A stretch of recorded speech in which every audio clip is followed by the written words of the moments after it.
We remember things by place.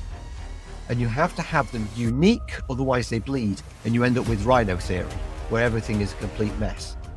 So one of the best things to do is use something called a memory palace. I use virtual towns. So I create towns in my imagination, and I create shops in those towns, and I put little subways from each town. It's just great fun. So let me teach you how to do this, all right? This is how powerful it is. So literally, I've had people's lives transformed within 15 minutes doing this. From the city of Peaky Blinders, Birmingham, England, I would like to introduce you to Paddy Danda. As the world becomes more automated and the robots take over, it's imperative that we build the right human skills for the future. So pull up a chair, grab a samosa or two, and make yourself very uncomfortable. I want to know what superpower you're bringing to this particular episode. Okay, I'm bringing the superpower. So this is going to be a very brave thing to say. I'm bringing the superpower that is accessible to virtually every person who lives. Intrigue, curiosity, you got me on tender hooks now. Tell us more. What is that? So we were talking just before we started about how you've got the worst memory in the world. Did I say that? I've forgotten already. Something like that. Something like that. Yeah. A goldfish has a memory of 5 seconds. Actually, it doesn't. A goldfish actually has a really good memory. It's a fallacy. But if you want to entertain a goldfish, put it in a bowl and you get an infrared device, your little remote control. And the fish, because the fish can see in infrared. So it swims around this bowl, comes back, you flash the remote control, it goes, oh, wow, what a cool party. Swims around again, and they flash it again, goes, oh, wow, a new cool party. And it gets entertained for hours. No, a lot of people think they've got bad memories, but the truth is, there's something called aphantasia, which is people who have an inability to imagine things. But because of how brains work, I don't know how factual that is at all, because brains operate in imagination world. An imagination world takes in the 5 senses, combines them all together. And you don't actually remember whole things. Your brain remembers different parts, and then it reconstructs the image and reconstructs the memory. It's really clever. And the people with aphantasia, they seem to be able to remember in different ways. Everybody who I speak to can access what I'm hopefully going to teach you this morning in a way that is rather good fun. And if you do a lot of it in one day, it's like I've never taken drugs, but everybody I've done this with is a really intense. They go, my brain's on fire. So I'm bringing memory to the table. Brilliant. And I was saying to you earlier, I'm probably your perfect victim or guinea pig. Put it however you want. I like the idea of victim. I like. Because I'm one of those people that if I'm walking around the house, I'll walk into a room, I'll then forget why I came into that room. And it happens a lot. And my kids just think I'm going senile, but I don't know. Like I've heard other people say the same thing. So I think this is going to be invaluable for me. And I have an upcoming talk at a conference. By the time this episode gets released, I might have just done the talk, or it might be a day before the talk. So it just depends when we release the episode. Okay, well, first of all, let's solve your forgetting things stuff. So it's all about focus, concentration, and pattern interrupts. All right? I've got ADHD and autism. No, I am autistic. And so I've got complications with what's called executive function, which is what led me down the path decades ago, without even knowing I was autistic, of developing my memory, because I couldn't remember normally, like most people seem to be able to. I really struggled at school. And pattern interrupts is basically when social media is the worst, but you've got a thought in your head. So you're thinking, so short-term memory is what you use to get upstairs to remember what you needed. Okay. You don't want to remember every single time that you went upstairs to go and remember what you needed. Therefore, you have a 6 minute short-term memory, sometimes shorter, sometimes slightly longer. So memory works by shoving things in the short-term memory and then getting into the long-term memory. All right. And that's basically what I do when I'm like looking at helping people develop a more powerful memory. It's helping with that. So, and pattern interrupts is when you're thinking about what you want to do, and then something comes along and goes boom. It completely, it's all like, I'm thinking about that. And now you've wiped out the short-term memory. They go, oh, what was I going to do? And I struggle with it as well. Okay. So the first thing I'm going to say to you is you need to learn to focus. So what you got to do is if you want to do something and remember what you wanted, you just take 3-4 seconds. That's the most to go, I want to go upstairs and do this. Imagine yourself doing it, okay? And then you can have as many pattern interrupts as you like. You will not forget, okay? Until you've gone upstairs and done it in the space of 6 minutes. All right? So get rid of the goldfish effect for a start. Can I just check on that, Andy? So when you say you imagine yourself doing it, are you almost visualizing you doing it? I'm just thinking of an example. Yeah. Say if I'm coming upstairs to pick up my glasses, and yes, am I then visualizing me actually picking them up, putting them on, walking back out? Is that the sort of thing? Yeah, that's exactly what you're doing. So you're shoving things into a sort of like, if you like, your proper memory buffer. Because basically what we do is you get an idea and then we're on to the next thing. And that's why we forget what we were going to do. Okay. Can I ask you, do you ever forget where you've put your keys down? Yes, all the time. Even my phone. Right. Yeah, all those sort of things.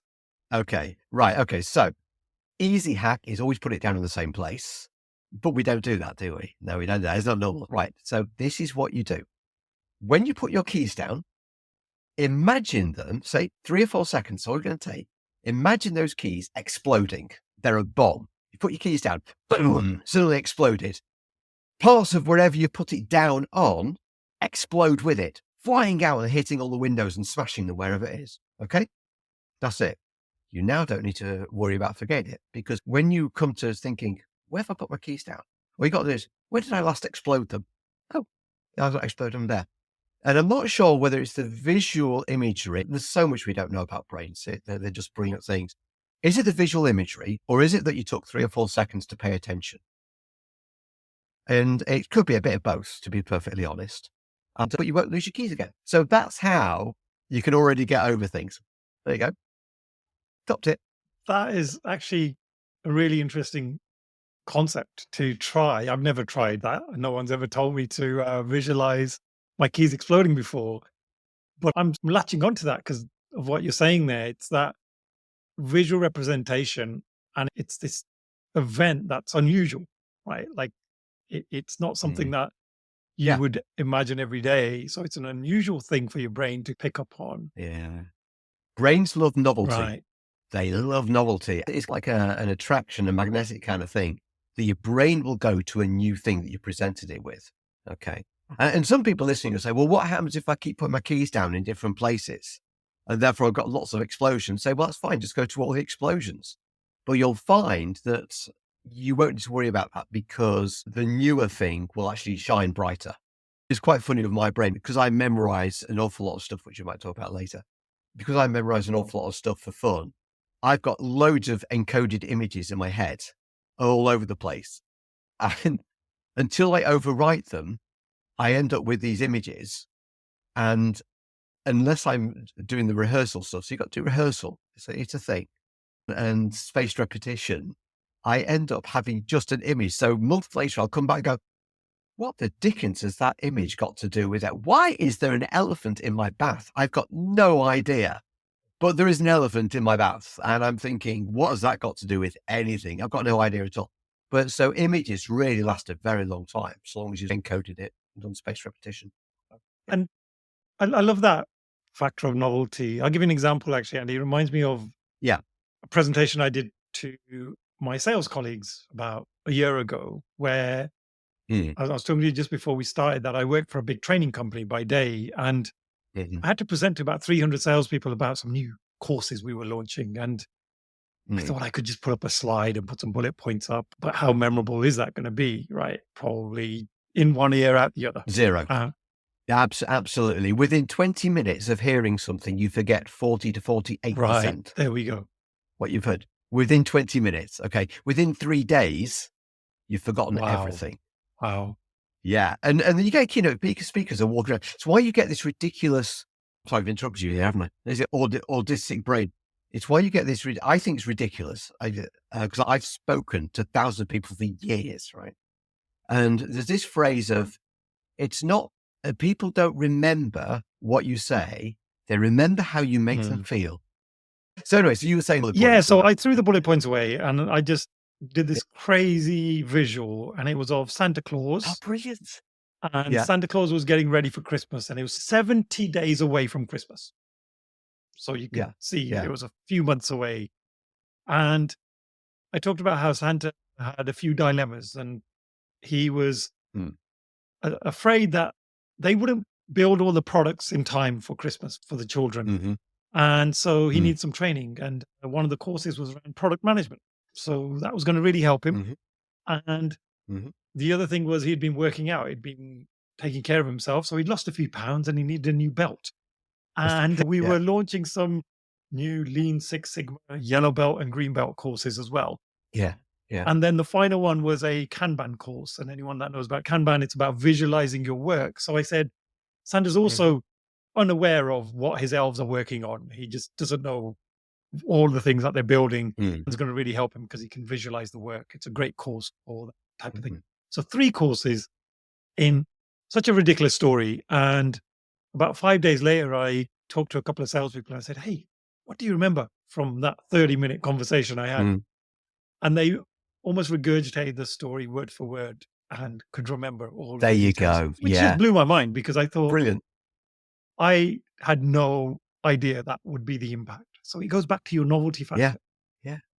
Yeah. That's it. It's novelty. But also what you did is you turned it into an image. And that is a secret thing. So the only thing which would have been trickier was the number is 70.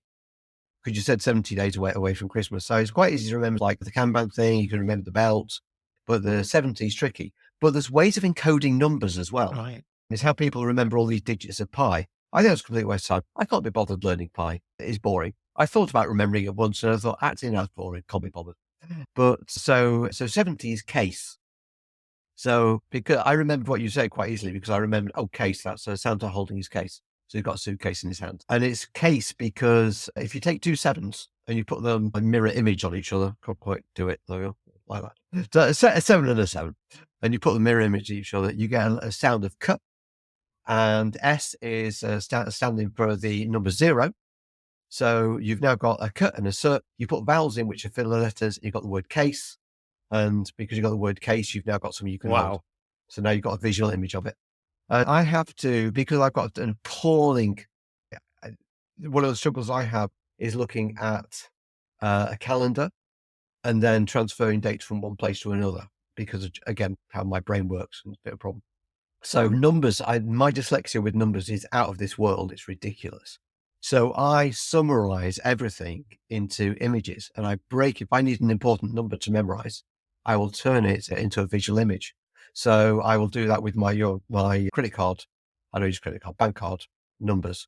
I need that as a proper thing. So it's an image bank in my head. And when I have to use it, I go, oh no, what was that image? And it can be months later, never remembered it. And I go, it's that image there, that attached to it. So it must be this image. This must be this number. And I've only looked at that number once and be able to turn it into an image and that's it. I've got it now. But everyone can do this. That's the crazy thing, the superpower that everyone can have. So, It's incredible when I hear you talk about it. And when you said case, then I was like, where's he going with this? But then as you explain it, it's like, oh my God, there's a logic to it, which is your logic. Yeah. Well, to show you that there's a letter to everything, I wasn't the guy who invented this. So everything that you come across with memory, every memory technique has been developed over years and years and years and years. And we're talking thousands of years. So originally the Greeks, so everyone's heard of the Greek Olympics, but they also had memory Olympics where they would have great orators and they would speak for hours, word for word perfect, but they also had to demonstrate understanding and be able to perform it eloquently as well. And they would score points and then you'd get prizes and awards for having done it. And go right the way forward through a guy who's both a mathematician and a magician, who the name escapes me. I don't try and remember everything, so I can't remember who he was. He was about in the 1950s and 60s, an amazing bloke, and he developed this way of turning numbers into letters. So you've got 1 is a D or a T, N is number 2 is an N because it's got 2 downstrokes. M is so the way to remembering all of these. Okay, so T or D has 1 downstroke. An N has 2 downstrokes. M has 3 downstrokes. 4 is an R, just because it's the end of the word 4. Okay. And 5 is an L because of 5. All right. So that might help you. So you've got an L shape. 6 is a J. It's a J. So it's a written J. All right. 7 is 2K. So it's a K sound. 8 is an F. So it's a handwritten F, like copper plate. 9 is a P or a B, because it's like a golf club. All right. So a P or a B sound. And 0 is a S or Z. So you take all of those letters, mix them up with some of the filler letters and the letters you haven't used. You can easily create words. That means you can go from 0 to 100, combine them with other peg systems, loci systems, things like that. And you can literally have thousands of different places. I've even, just to experiment on it, so about 15, 16 years ago, when I was doing my theological training, so people don't realize I'm a Church of England minister as well as all the other things I do. I thought, oh gosh, how powerful this is. I know. So I decided not to make any notes from I was writing a paper, deep theological paper, far too boring to even go into.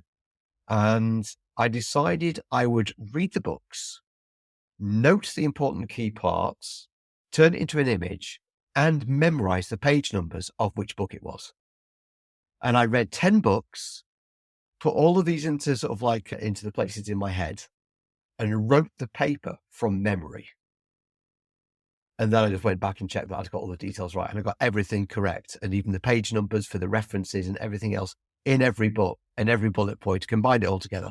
And it's the thing about when you can, I think it's called Bloom's taxonomy, when you are able to create memory first. So memory is at the bottom. It's like Maslow's hierarchy of needs. So it's that triangle thing.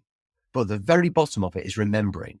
Once you can remember it, you can then have understanding. Once there's understanding, you have application. Once you've got application, you can then analyze it. Then you can evaluate it, and then you can be creative with those ideas. But it starts with remembering, and learning memory techniques is the best way to go. I don't know why they don't teach this at school. They just say, go and learn this. It's a nightmare. And people can't understand. Yeah, I think that they should spend the first 2 years of actually do the basics, but helping children to learn to remember. Oh, 100%. And learning techniques. If you could do that, kids would enjoy life, memorizing stuff. My son, he was doing his A-levels.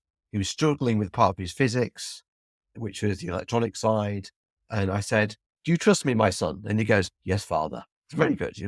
He does trust me, because he just watches what I do and goes, oh, come on, Dad. My son's like me. It's amazing. And I said, trust me for a day. I will teach you all your electronic part of physics in one day. Let's go do it. So I live on a farm. Very lucky. I'm obviously living on a farm. We got walks around us. And I said, first of all, I need to. So we went to the summary notes that you can buy, the Let's guides or whatever it was back in our day. And at the end of each section, this is what you need to know. And list down, there were 60 different things you needed to know. And I said, this is what we do. We're going to go and hook all these things in. So we went round to the first place and said, create an image here. We created the image together, walking this actual route, put it into his head. Brilliant. Okay, let's go to the next place. Then the next place. Then the next place. Just walking around, created 60 individual spaces. And we got back and I said, now we're going to go through them. So spaced repetition. Went through them all. He went, I don't believe this. I've just memorized the whole lot in one go. And it was fun. I went, yeah. Again, use spaced repetition for the rest of the time, over the rest of the day. And we just did other things as well. Just had lots of fun. We recalled it about 5 or 6 times, and that was it. Doubling the amount of time between each one. And at the end, he said, it's like my brain's on fire, Dad. It's like, this is incredible. And he didn't forget it since. And when he went to, and now he didn't even understand the subject. But once I taught him this, he was able to unpack it, able to understand it, able to apply it into his normal physics stuff. So the start of it is remembering. And that's why it's so key. Wow, that's nuts. Because it's my daughter was talking to me last night about how for her GCSEs, because it's the final year now at school, and she's got to memorize all this Shakespeare stuff. And she's like, we're going to know all these different parts of, I can't even remember what it was, but it just sounded really... Does she need to know quotes? Yeah, that was part of it. Okay, I've got a tip for you for that. I'll be super dad of the year if I tell her a good tip. This is just great, isn't it? Okay, right. So I'll send you later. Actually, people can do this if they want. If you look up Advanced Memory Techniques by Andy Gray, Gray. Okay. If you dig far enough, you might have to go and find a Reddit or a torrent or something. I wrote this book about 20 years ago, developing techniques and things. All right. And nothing new since then. And I've dumped it where I've needed reference people say, oh, this person came up with it or whatever. and I dumped everything I knew into that book, and I gave it out for free with affiliate codes. I made money off it through affiliates. It was when PDFs were only just being used as ebooks. That's how long ago it was. And you can get them everywhere now. So some places still sell it. It's even on some of the bigger book websites, but you don't need to pay for it at all. Just keep digging on a few pages, you'll find it for free. And that'll give you like the number reference system. So she'll need the number references. Okay. Again, take a little bit of effort just to learn, and it'll help with that because she'll be able to have the scenes. But the trick is, now this comes from the acting profession of how you do it. All right.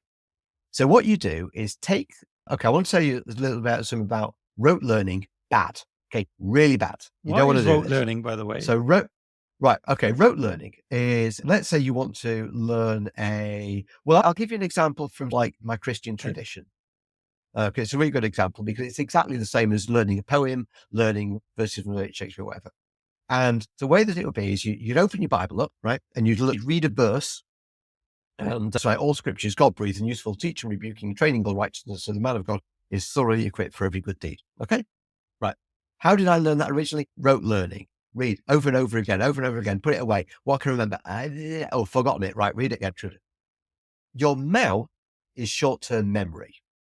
Otherwise, again, you'd remember everything you said. So every time you say something, it's in short-term memory. So rote learning, it does work after a very long time. But what it's doing is it's keeping it in short-term memory. It's spaced repetition works on, you have to wait to be forgetting something and then don't look it up because your brain will go, oh, that's familiar, no longer novel. You've got to drag it from your memory. Slightly painful, but makes your brain all on fire. Great fun. Rote learning means that you're just going to say it over and over again. So if she's like virtually every educational establishment going, go and learn these verses, these passages, these sonnets or whatever, this section, what you end up doing is you'll try and commit a paragraph to memory, and you'll do it by rote learning. Then you'll add another section to it, rote learning, another section to it, rote learning. Then you'll try and remember the whole thing, rote learning. And you're not so your brain is like a chemical factory, and you're making new chemicals. You're making neurons and synapses. Okay. So neurons are there. The two fire at the same time. You get a synapse joining the two. And so you're trying to create new memory engrams of encoding. And so first of all, make sure you're getting good sleep, good diet, drink lots of water and all that kind of thing. And lots of exercise as well, makes the brain all nice. You're doing all of that kind of stuff. So now you've got a good chemical factory, but now you need to be dragging stuff from short-term memory to long-term memory. And rote learning doesn't do that. What does do it is if you write down the first letter of every word in the passage you're trying to remember. Okay. All right. So my example of all scripture is God-breathed. We'll just take that a little bit first. You've got A, all, scripture, S, all scripture, I is, G, God, breathe, B. Okay. And I would write those letters down in a list. And that means now that I can just look at those letters and go, oh, all scripture is God. Or what was that word? Can't remember it. Quick check, breathe. Right. Okay. All scripture is God breathed. And funny enough, I'll remember it. And it's a technique that people who are performing on soaps, I never watch soap. They do my head. Too much arguing. I don't want arguing in my house. Thank you very much. I hate arguing anyway. So I won't watch it. But to be able to learn things really rapidly, to learn their script, a lot of them will use this technique to write down the first letter of each bit. And what you find is you can say, okay, well, I can remember that bit now. So I'm going to rub out some of the letters. And now I can remember some more of it. And I can rub out those letters. And now I can remember some of it. And it will speed up the process of remembering. The second thing to do is, like I say, spaced repetition. And there's no real hard and fast rule, but if you do a graph of time and forgetting, you learn a thing. And then, like I said, 20 minutes later, you've forgotten 48%. All right. So what you do is I recommend to people, spend 10 minutes learning a thing, committing to memory. So what you're doing is there's ways of doing that, usually visualization and holding things in your memory.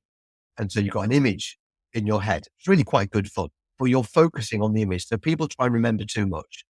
We can do an experiment in a moment to show you how this works. Then leave it for about 10 minutes and then try and recall it without looking it up. And you should be able to do it. so you can then recall it. So what you do is you're on this graph, and the graph goes along, and you start to forget. And it's at that point, Ebbinghaus, back in the 18th century, came up with this. That's why you got this phrase, Ebbinghaus nudges, which is what the letters are doing. They're nudging your brain to remember. And then you go, okay, right. So now I'm going to recall it. Oh, this hurts. But that's okay, because actually it's not too painful. It's a bit like doing 10 reps with a fairly light weight doing your workout. All right. You go, oh, okay, now I've remembered it. And then you give it 20 minutes. And after 20 minutes, you start forgetting it again. So you do it again. You go, up we go again. Right. And you remember it. Now you can leave it an hour and you recall it after an hour. Okay. And your brain's recalling it. Then you can leave it about 6 hours and your brain will do it again. All right. And once you get in the habit of this, you can start working out. I think my spaced repetition is about every 30 minutes, every 2 hours, and then every day, and then once a week. And so what she needs to do is to be able to say, okay, well, I've learned this bit now. I'll recall it tomorrow morning. I'll recall this at the end of the week. And so you just put it in your diary, just recall it. And if you're putting, the next trick to do is to make sure that those passages that she's trying to learn, that she puts into a memory palace. So she has a key idea, which will be able to trigger the memory. And you put that into your memory palace, which brings details if you want. You put that into your memory palace. And then in her imagination, when she wants to practice her work, she doesn't need to go to her books. She could be walking down the road with her friends and she can, or whatever. And she goes, oh, I'm just going to do some revision. Let's go to the first place in my memory palace. Oh, there. Oh, I can remember. I don't know. I did Macbeth. So I can remember a bloodied hand. What was the passage? Oh, it's this. And then you can remember it. And you're doing the whole thing from imagination and from memory, which is just strengthening those memory engrams. And then you do it once a week. I would say weekly, and then you can drop it down to monthly. So when she comes to revision time, and she just started GCSEs. This is her last year. So yeah, this is year 2. Yeah. Year 2, right? So she starts now, okay, when everybody else is doing the panic, trying to cram everything else at the end of the year, she can just sit there and go, let me recall my information. Oh, it's this.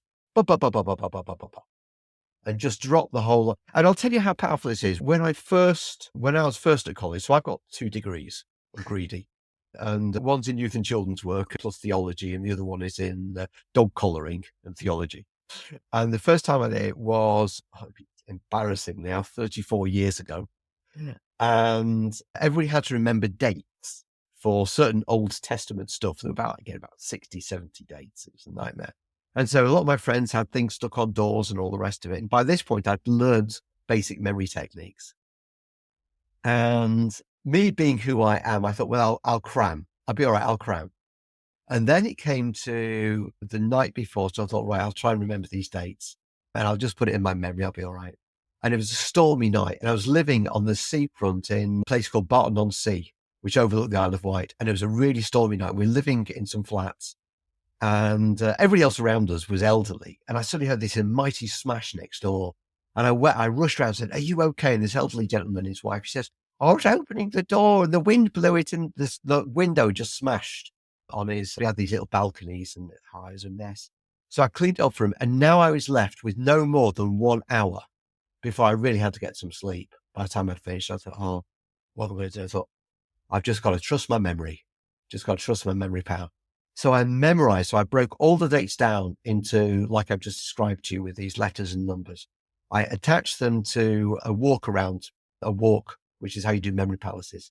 I attached them to all that information, walked at everybody else, like I said, had spent months with Post-it notes, trying to remember them. We got there next day. Everybody was saying, oh, I can't remember the dates. I walked in and aced the whole lot. It was the only exam we had to do in the particular course I was doing, but I could remember every single date without any problems at all. That's the power of this stuff. It's like, it makes life easy. I was going to say, why didn't I discover this at university? Because I was probably the worst revising. And so, Andy, we were talking about my upcoming presentation, Yes. which is with Mr. Grant Wright. Okay. Actually, we're doing a co-presentation, the two of us.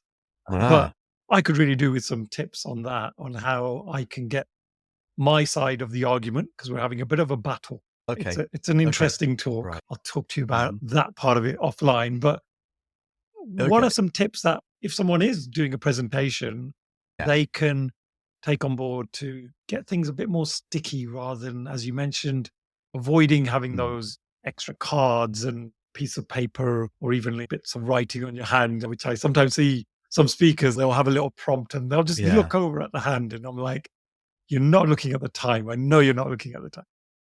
Mm.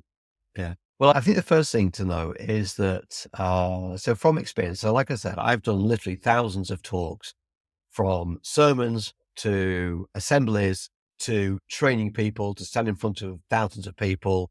And it was probably about 25 years ago that it was a very mean, I was doing some music. So it was a church kind of thing. I had over 100 young people and leaders there. And I was playing music with a friend of mine, and he stole my notes for what I was going to talk on. And he said, no, you do it without notes. That's how I suddenly had to do it without notes. And after that, so up to that point, people said, yeah, that was nice, I said. And I had to deliver this without notes. And at the end of it, people said, that was the best thing you've ever done. And I went, really? And I had like memorized it and stuff, but I was always reliant on the notes and the cards posted, little cards behind it. And I realized at that point that the trick was do everything from memory, because there's something about connection. And I've been working with businesses with graphic recording, been working with businesses for the last 2 years. And I've noticed that I always thought when I saw people preaching, those preachers who spoke and they didn't use notes, connected with their audience is so better. Bishops are brilliant at not having notes. Regular clergy, probably because of time or whatever, but also the way that we get trained is write your material and it has to be eloquent and you have to say from it, but it doesn't connect. You can be as eloquent as you like. It doesn't connect. I put my notes away. I learn it. I memorize it. And I can speak. Most people, sermons are supposed to only be about 10 minutes long, preferably 5, because nobody can remember anything. I speak for 45 minutes and people say, where did the time go? We loved that. It was great fun. I put comedy into it and all sorts of other things. When they're laughing, they're learning. You've discovered this and all the things that you do. I see what you're getting up to. It's like when they're laughing, they're learning. That's why you're memorable. And I discovered that actually speak without notes. So the first thing is, how do you speak without notes? Because it's essential. That's how you connect with your audience.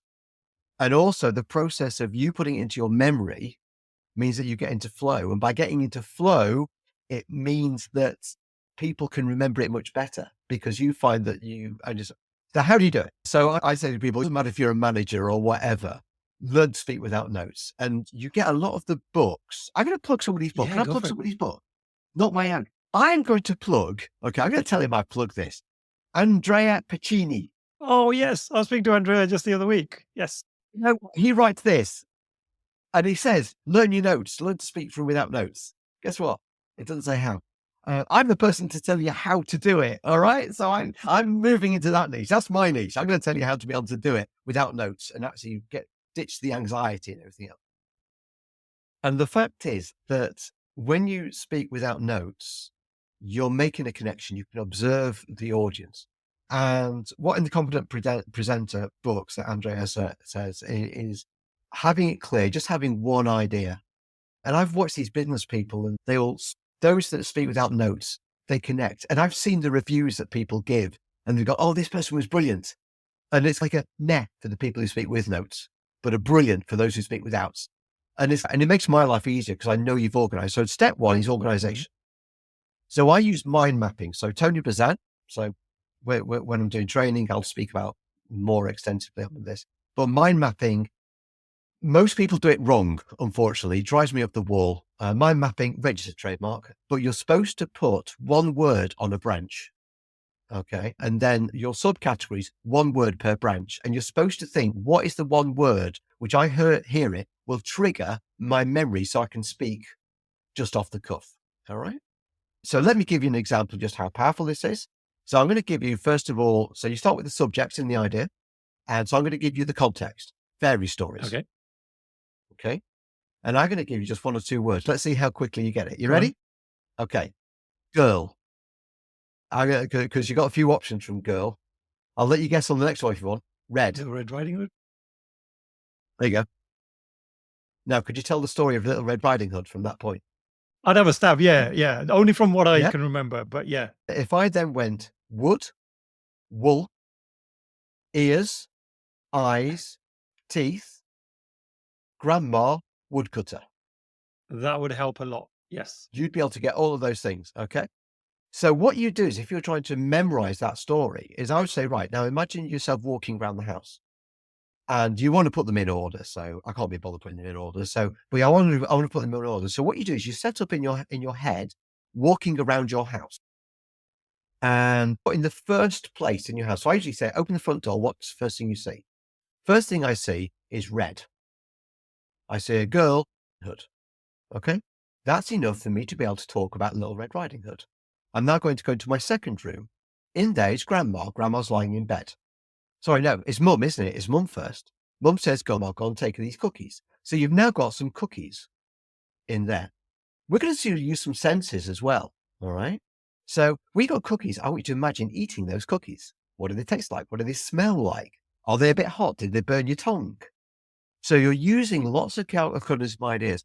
So one of the tricks is to make something novel and new that we've already talked about, is you want it to be larger than life. So a giant cookie. You want it, so actually what you're going to put in that cookie, maybe lots of chocolate, drizzled with chocolate. You want it to be hot, so it's burning your tongue. That's another tingle. What sound does it make? What does it smell like? So now you're giving your brain lots of nice things like play with, all right? And it goes, And what you do is you take a moment to say, I'm just going to sit with this for about 5 or 10 seconds. Okay. And then having done that, I'll then move on to the next image. So you know once she's going to go into a wood. And now she's in a wood and she's picking things. So I'm going to go into my next room. And in my next room, I'm going to create a wood. I'm going to have lots of flowers there of different things I can smell. But hang on a minute, I feel a bit nervous and uncomfortable. Why is that? Because there's a wolf hiding behind the tree. Ooh, heck. Oh, that's a bit scary. I'm now feeling fear. And I'll just go into each of my rooms and in the same order. So, okay, so keep things organized. We can talk about that in a moment if you like and why this works. And I've built up my whole image. So when I now come to do my presentation, all I have to do is walk around my house. And as I walk around my house, I'm able to bring up each image. But I want to take it a step further because that is not flow state. That is not how you can get really good at stuff on stage. Can I just ask you yes, one question before we go into flow state? Because you mentioned almost a room per point. Yes. What if you had one room and you were trying to tell the whole story in that one room? Okay. Right. What's the difference? Okay. So you still need to, right. So what happens is you have memory bleed. So ideas filter into each other and that's where you get confusion. So I want you to imagine for a second, we're going to go old school. We're going to go for your office at work. So you've got your office at work. Imagine this. Is you've got your office at work, and I know we all have computers with computer files on and all the rest of it now. But I always remember the old offices where we had filing cabinets, and you have hundreds of businesses who you work with. I often, when I'm training primary school, I teach primary school children how to do this to show them how they can go to secondary school and they're not stupid. All right, I've taught dyslexic people this. I'd love to tell you the story about that before we finish. And there's this. You got a filing cabinets. And I sent one of your workers, you've got sort of like admin people who work for you or not. I don't know where you are on the pecking scale. Would you mind going and just getting that from the office? So you send Dave out to getting, and he goes there and he goes and finds Blogs and Sons and goes to Blogs and Sons and then the date of 20th of September, 2005, and Paul throws into that file. And then you find the little bit of information that you need, brings it back to you and says, there you go. And you go, thank you very much. Nice and organized. It's great. On this particular day, there's been on the news report, it's been a bit of a tragedy really, because the zoo had broken into. It's a safari, and they've let all the animals out. They've all gone mad. And one of them has been a rhinoceros, and it's broken. It's literally just smashed the doors down of your building, and it's gone in to the records room. A havoc in all of those filing cabinets. But you've still got to get work done. So you say today, Dave, would you mind going and find that paper? And Dave's gone all day because the papers are everywhere and he can't find it. And finally comes back is what he said, I can't find it. So the main thing is that memories, images you create have to be discrete and in discrete spaces. So we remember where things are. This came originally, this original idea was from, I think it was something about there was a disaster or something or other. And there's a guy there, and he was the guy from before, Harry Lorraine. He's the one to look up. Information suddenly connects. I think actually Harry Lorraine related to this. And there were these tables, and he had to remember the people who were on the tables. And because he could remember the people on the tables, he was able to go in and sort of like actually remember the names of the people. Yeah. And he could remember how many people. We remember things by place, and you have to have them unique, otherwise they bleed, and you end up with rhino theory, where everything is a complete mess. So one of the best things to do is use something called a memory palace. Now, memory palace is a shorthand way. You can do them virtually. So in that book that I suggested, I use virtual towns. So I create towns in my imagination, and I create shops in those towns, and I put little ways from each town to each place. It's just great fun. Just imagination play. And I put all sorts of things all over the place for it. But everywhere is unique. You can do it with your house though. So you can walk around your house. If you want to build, you've got a limitless amount of supply of imagination. Go and get a national trust annual pass. Buy one of those. Great investment. Trust place to a house. Walk around their house and gardens. And then go to a new place. Do the same thing there. Cathedrals, they're for free. Okay. And you can go around and memorize the routes. So you just walk it. It's dead easy to do. The Domenico Brian, was that his name? I think so.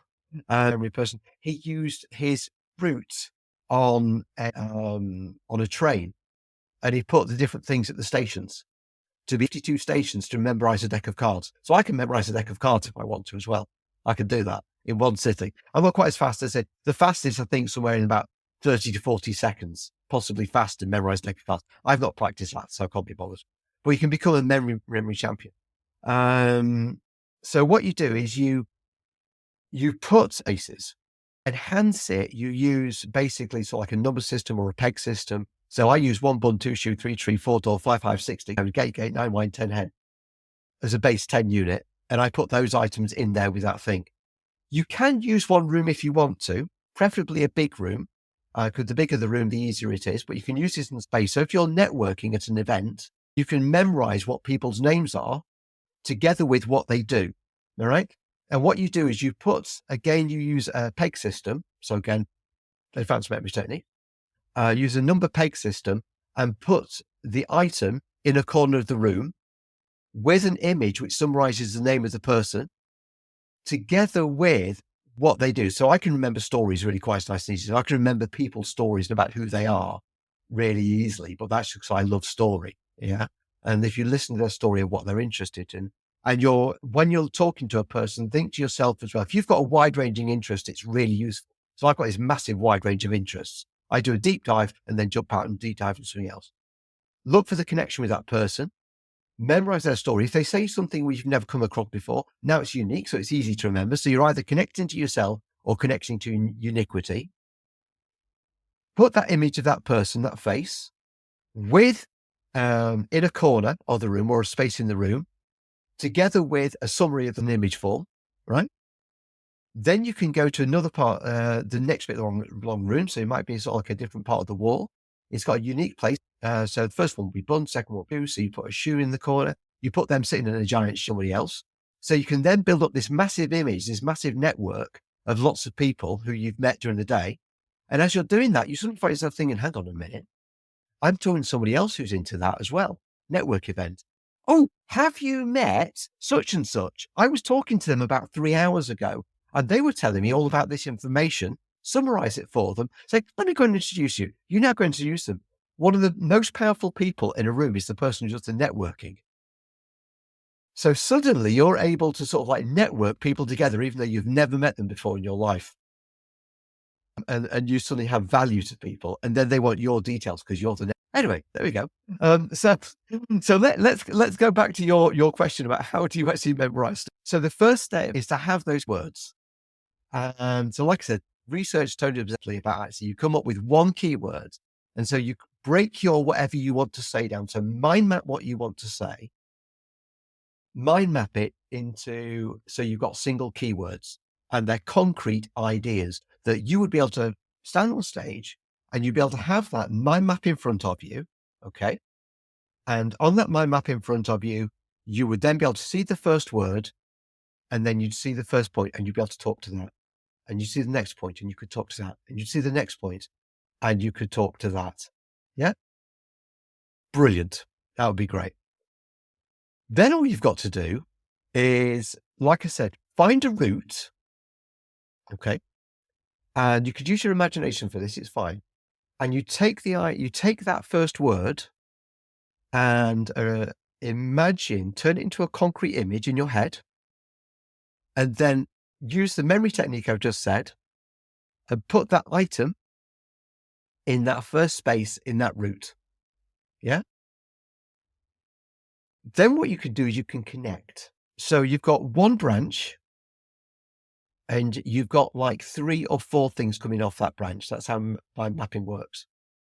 You connect in that space with your first item, make it impact the second one. So you're creating a bit of a story. Yeah. Then you make that one connect with the next item, make it a bit of a story, make it impactful, make it do something. So you're creating a story in your head, but you're making a film. So imagine you're a director of the film thing and make it ridiculous. So quite often I'll have something like, there might be, I'm trying to remember something. I'll end up with a hedgehog, and the hedgehog is playing football, and the ball gets stuck in its spikes, and the spikes making a psst, and the football flies around and hits a statue. And these will be images that I'm sort of like, will be representations of what I'm trying to remember. Main thing is end of the loop. So let's say you've got 4 things. The last thing, link back into the first thing. Because if then you struggle to recall something, you've forgotten something, which you won't do. But if you've forgotten it, you know you can look back. All right? Then go to your second space that created for your route. Take an image of that item. Do the same thing again. Okay? Spaced repetition. After you've done this for 10 minutes, put your thing away. Give yourself a moment. Recall what you've just done.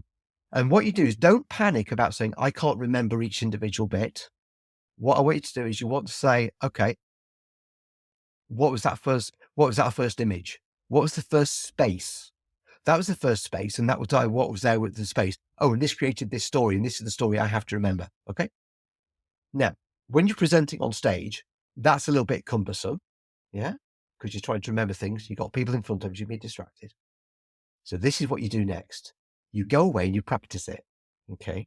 So you're now doing your a confident presenter kind of thing, your ideas on stage kind of thing. You're practicing it, but now you're dragging it from your imagination. So go for a drive in your car, speak out loud, or I walk around my house talking out. Before I came on here with you, I was talking about all the different things I wanted to be able to remember to say to you if I needed to. So now I'm just working through the images in my head, and I do it enough times so that I stop needing to go through the images in my head. And I'm just talking naturally and really fluently, and it's just coming straight out. Okay. Talk. It's all coming out really easily, really simply. Now I'm starting to discover the flow. So I'll go, oh, hang on, that felt a bit clunky. I can't remember. I can't flow that in. Well, if I reword it, it becomes this. And the beauty of this means that you've done it all. You're now talking in flow. You get on stage and you're thinking, what if I forget it? Okay, well, that's fine. Get your mind map, put your mind map somewhere. You don't need it. But now what you're doing is you're talking confidently. And if you forget something, you can go back to your images and go, oh, that was the next thing I wanted to say. And the beauty is that if you're having a conversation with somebody, so you're talking to Grant, you're having this lively discussion with him, okay, you've got all of this data in your head. As soon as he says something, it'll trigger the images that you've memorized, and you'll suddenly have this eloquent amount of massed information that you can talk to him about. It's like what we're doing now. You're saying things. Unfortunately, I'm waffling like mad, but you're saying things and it's triggering everything I need to know. And now it's leading to another thing, another thing, another thing, another thing, another thing. And it's just connecting everything together. You talk for hours on any subject because it's just blasting all this information. Oh, wow. Brilliant. That whole concept of the mind map sounds super, super useful because I would have, if I hadn't gone through this conversation, would have just used my slide as being almost that image Yeah. that you mentioned. But actually, within that slide, there's a bunch of stories, a bunch of points. So that felt too big. And so having the mind map and being able to break it down is super useful and helpful because, each of those slides is going to have things that I've got to say about the point that I'm going to be making. Have we got time for me to just show you how powerful your memory is? Yeah, go for it. Then. Okay, right. We'll either use the house, or we'll use what I call the basic. I use the basic system with people who are dyslexic. So there's a guy called Jim Quick, worth looking up. Oh yeah, Mr. Brain. Yep. Yes, he gets paid stupid amounts of money to do what I just suddenly realized. Second a bit, I've missed out on this. I've been talking about what he talks about, everything he talks about. I'm like, what? You need a flashier surname, I think. I've got a footballer surname, Andy Gray. It's ridiculous. So one of the things that I was talking this morning about, listening just to catch up on, and I was actually a little bruntled because he said they were talking about, he was talking about Diary of the CEO. The guy who does that says, I said, about my friend is dyslexic. And Jim Quick says, readers are leaders. And he didn't address the situation at all. I have trained people who are dyslexic how to read.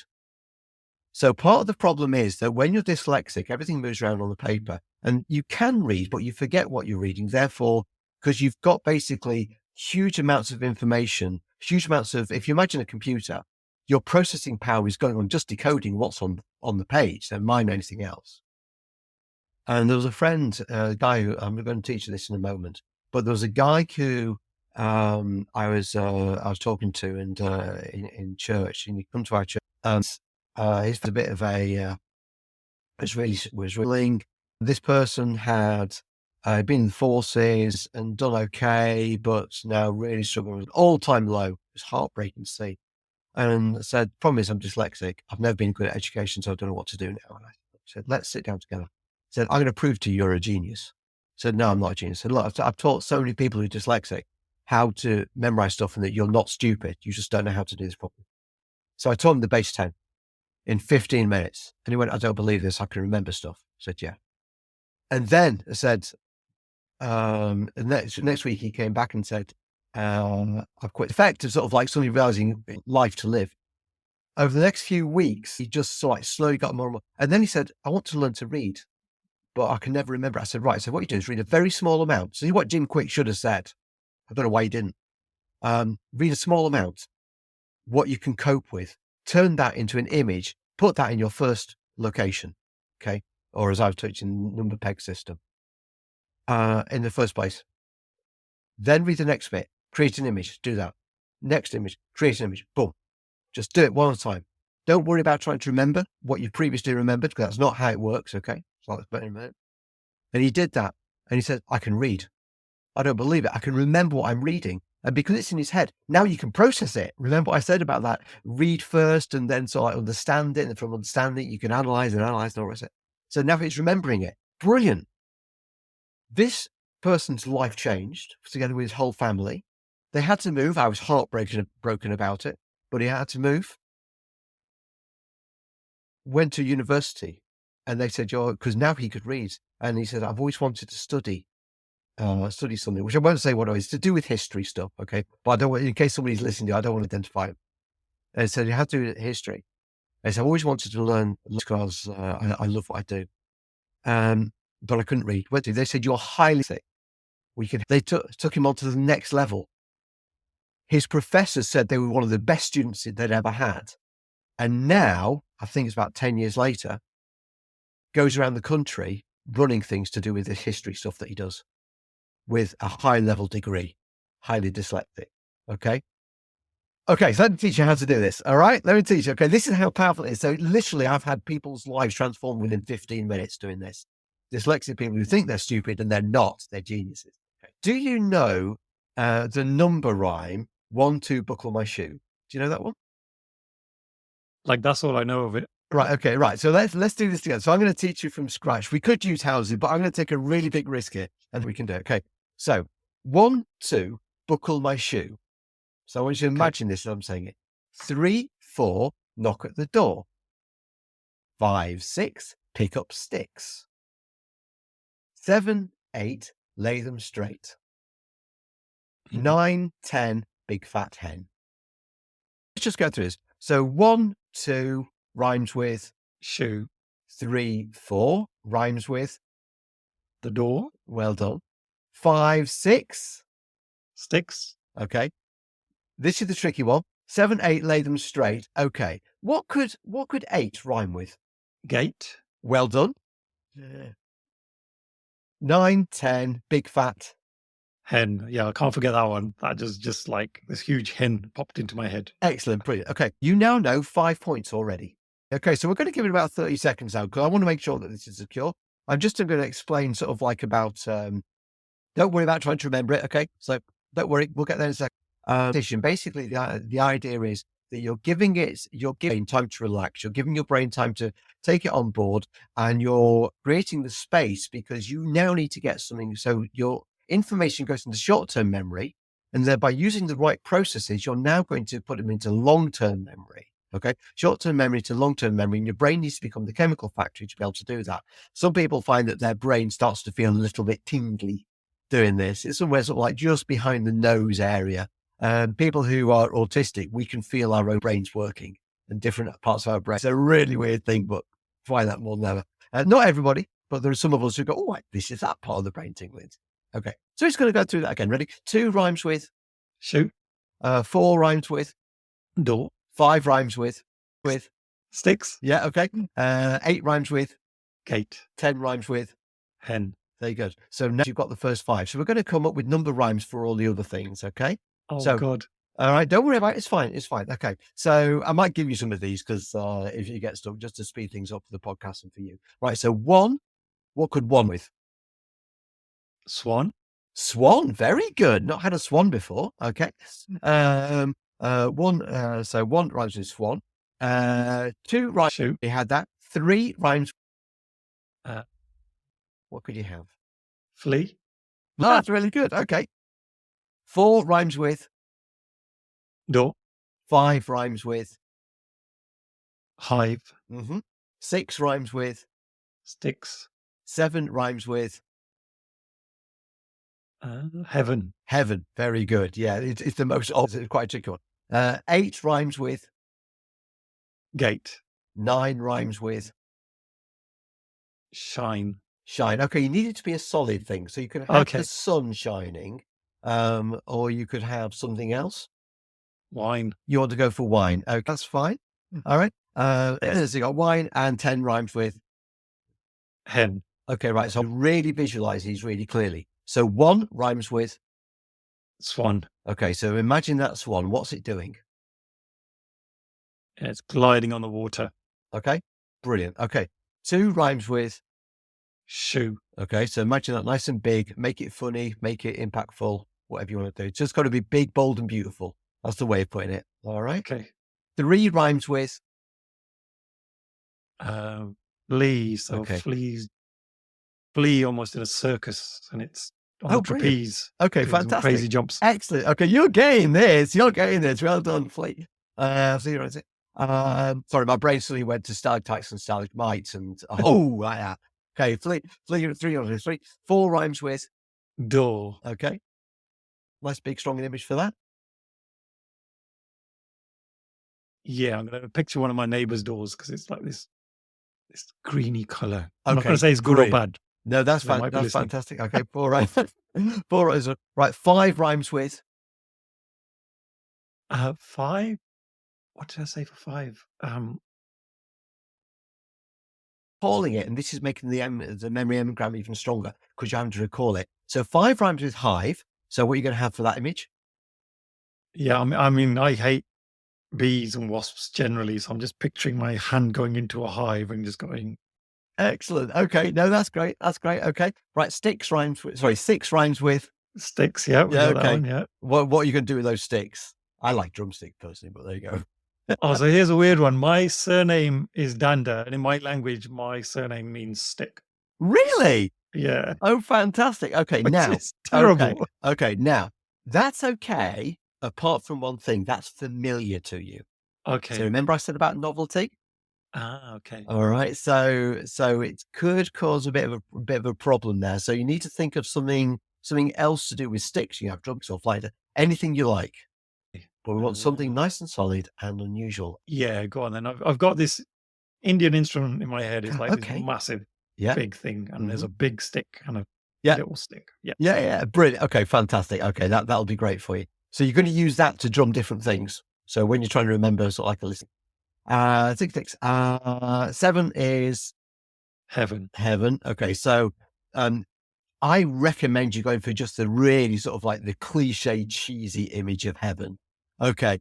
Talk about clouds, talk about sort of like stupid angels with fake wings and their halo and all that kind of thing. Make it stupid, right? It's the easiest way of doing it. Rather than sort of like whatever your realistic image of heaven might be. Okay. Just go cheap. Okay.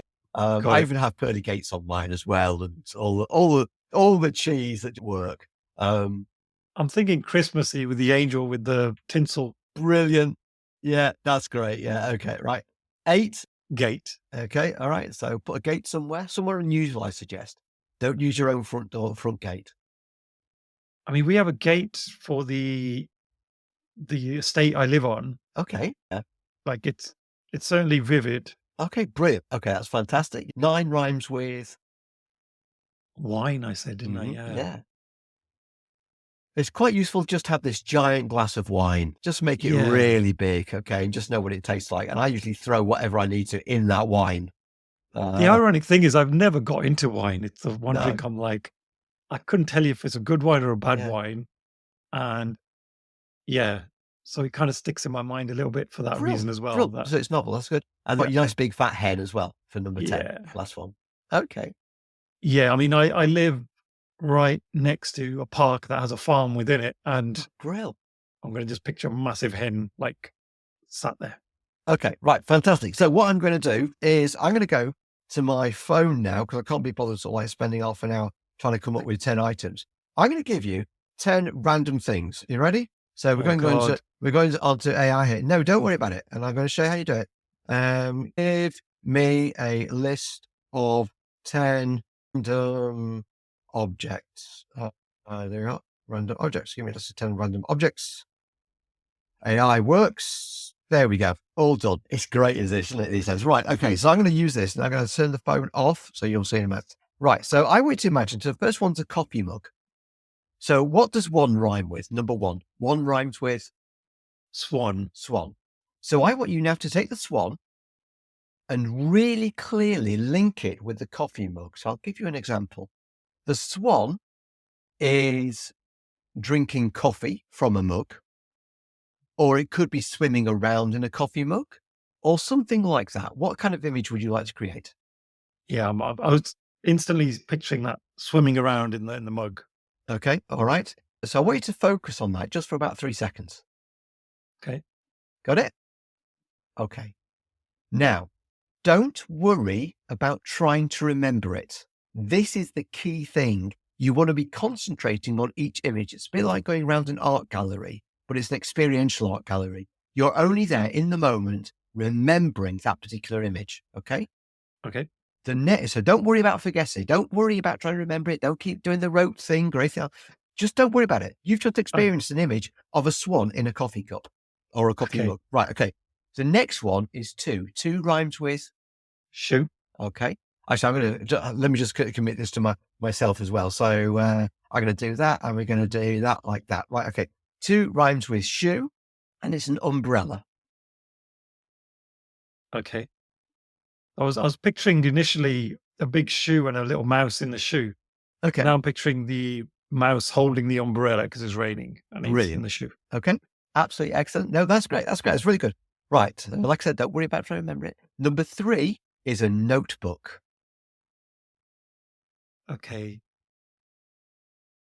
So that was my flea. That was on the trapeze.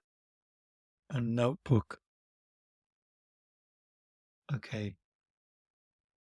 So maybe there's a notebook underneath as the flea's kind of safety net. Brilliant. Yeah. No, that's great. No. The more stupid it is, the easier it is to remember. Okay. 3. I'll do that one. Okay. 4 rhymes with. Oh my God, I forgot what it was 4. It's your neighbour's green door. See, that's what I was saying about familiarity makes it harder to remember.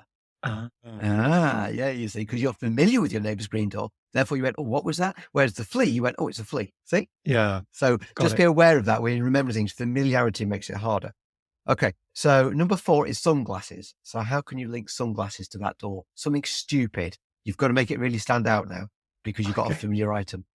So you can make it big, so you can exaggerate it. You can make it funny. You can make it violent. You can make it painful. You can make it taste. You can make it smell. Well, their doors directly in the sunlight all the time. So I Yeah. think it needs some sunglasses. Okay, right. So you've made a logical link. How can you now make that illogical? Oh, okay. The door just likes to look cool. That's the one. There you go. Brilliant. Okay, fantastic. Maybe it's an Elvis door. Right. 5 rhymes with Hive. hive. Very good. So you remember that easily because you don't like bees. This one's a backpack. So a rucksack. Okay. Right. The bees have decided to wear rucksacks because they can get lots of stuff in them. Brilliant. Okay, that's great. Now, normally at this point, I'd actually sort of like go through all 5 and say to people, right, well, let's just check the first ones. But we're not going to do that. We're going to keep going and see how many you can actually sort of remember. I just need to just put that in and 5 hive. Yeah, it's the same image as you because that's quite fun. But 6, we're halfway there. You do 6 rhymes with Sticks. keychain. Trying to think of my image that I was thinking about with the sticks. Uh-huh. What did I say? You had your drum. Yeah. So if you use your sticks to drum the keychain, but just make it really big and listen to the sound it makes. Yep. Got that? Okay. 7 rhymes with Heaven. okay. So now what you've got is a flashlight, so a torch. Okay. Yeah, the angels use flashlights Brilliant. to spotlight each other. Excellent. Love it. Okay. We're nearly there. You're doing so well. 8 rhymes with Gate. and so what you need now is you need it's a water bottle. Water bottles keeping the gate warm. Okay. Yep. Hot water bottle. Love it. That's brilliant. 9 rhymes with Wine. We said the wine, didn't we? Yeah. So it's headphones. Okay. All right. Yep. The wine bottle's got headphones. Okay. Brilliant. That's fine. All right. So this last one is 10 hen, which is a plant pot. Okay. Plant pot with a hen. Okay. Hen's laying an egg in a plant pot. Brilliant. Okay. Are you ready? God, this is going to be terrible. I know. No, it's not. No, it's not. No, it's not. No, it's not. Right. Okay. So ants, got to step on ants. Annihilate negative thoughts. Okay. Okay. Annihilate negative thoughts. Trust the process. Right. So I'm going to say 1. What does 1 rhyme with? 1 rhymes with Swan. what's that swan doing? It was floating around in a cup. Okay. What's in the cup? Coffee. All right. So Yes. it's a coffee mug. So all you got to do is just remember the flavor of it. All right. So the swan's floating around. Right. 2 rhymes with Shoe. okay. What's happening with that shoe? There's a mouse holding up an umbrella. Very good. Right. 3 rhymes with Flea. okay. Oh, yeah. Fleas on the trapeze. And then we had a notepad as There you the go. Right. barrier. Yep. 4 rhymes with Door. okay. And we said the door wants to be cool, so it's wearing sunglasses. Well done. Okay. 5 rhymes with Hive. okay. Oh, yeah, I remember this one. And then we said the bees need rucksacks. 'Cause Yeah. they need to carry Okay. more. So 6 rhymes with Yeah, sticks. Yeah. And the sticks and the necklace. okay.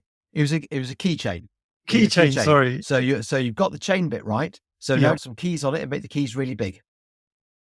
Okay. All right. Okay. What are the keys for? Door. Yeah. I'm just saying. So it just helps you to know what the keys are. Try to memory bleed. So you don't want to be putting them onto the door, otherwise you'll get memory bleed. 6, Got it. 7 with Heaven. what you got there. Spotlight.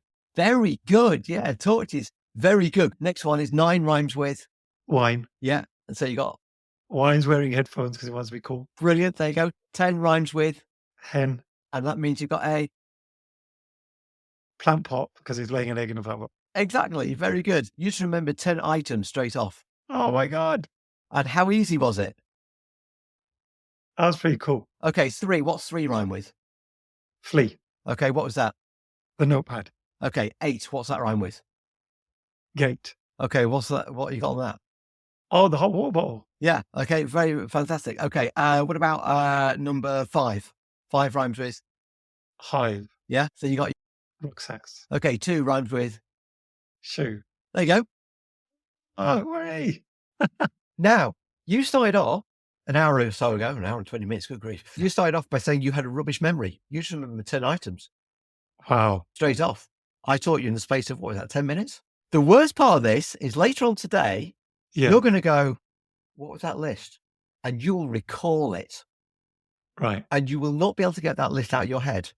And it'll be really annoying you. In a few days' time, you'll recall it and you go, I can still remember that stupid list. I have people come back to me later getting really cross. But here's the thing, right? I've just taught you that base 10. If you ever need to use that, need 10 slots again, right? All you have to do is to just literally think of the things themselves. So 1 swan, 2 shoe, 3 tree, 4 door, 5 hive, 6 stick, 7, just go through them, erase them just by saying it. It's like erasing the old cassette tapes, and you'll be able to reset it and use them for new things. Oh, amazing. That's how good. So what I do is I'm going for a bike ride and I suddenly get an idea that I want when I get home. I start making mental notes like that. And I literally use it as a scratch pad on my head. If somebody wants me to talk, I can write a talk in about 5 minutes at a table. And they say, oh, the person's not turned up. And I've had this happen to me. They've not, can you do a talk on this? Yeah, okay. I'll sit down, mind map it out within about 3 minutes, spend 2 minutes memorizing it and talk without notes just by using this, just by using the scratch pad. It's to finish off. I help people to be able to like memorize stuff. And I just realized I need to really help people be able to speak. So the memory stuff's all for free. I'm arranging it so people can, I'm going to set up a link. So I don't know what you can do links or whatever. So people like about this, and we'll do this like one session, maybe take about 90 minutes or so for me to well train people how to do this for free. Okay. And then join Discord. And then off the back of that, the thing really enhances this take further. So that's how you can remember. But then so your audience can remember, I then use the graphic recording. And the graphic recording means that then your audience can remember and then share what you've said with other people. And then that means that both you and your audience remember. And that's unlike that. So I don't think many people do. Oh, Andy, that's fantastic. And once you got your links up and running, we'll add them to the show notes so people can check those out. But we'll also add your LinkedIn link so people can get in touch with you, because I'm sure it sparks so much curiosity, and I'm still blown away by what you've just done there in a short amount of time. And so, Andy, I'm going to wrap up this episode. Thank you so much for joining me today. It's been such a pleasure to catch up with you, and just so many golden nuggets. It was a pleasure and a joy. It's the end of another episode. Thank you so much for listening. Please do connect with me via LinkedIn and drop me a message and let me know your favorite takeaways from the episode. Also, don't forget to subscribe to the Superpower School newsletter so that you can be notified of all future episodes. Simply visit the website www.superpowers.school. Thank you once again.